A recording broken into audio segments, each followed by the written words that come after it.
Make a Bridgerton-inspired dress with me, part 2. In my last video, I shared my materials and pattern and I cut everything out. Now we can begin sewing. First, I start by sewing the darts into the front of my bodice, starting at the bottom of the dart and tapering off.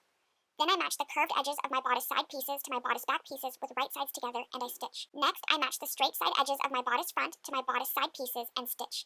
And finally, I match the strap edges of my bodice front to my bodice back and sew these together. After sewing my bodice, I give it a good press with an iron. And here's how the bodice looks so far. I'm going to repeat all of these steps for my bodice lining. Next, I add a gathering line of stitches to the top and bottom of my sleeve. I gather down the sleeve's bottom edge so that it's the same length as my sleeve band, and I stitch the sleeve band to the bottom edge of my sleeve. I fold the sleeve band over twice to the front and top stitch it down in place. Now I can just fold my sleeve in half and sew it to complete it. And with my puff sleeves finished, I can just gather down that sleeve head so that it fits into the armhole of my bodice and pin it in place. Then I sew the sleeve into the armhole of my bodice and I finish that raw edge with a zigzag stitch. And here's my bodice. Like and follow for part 3.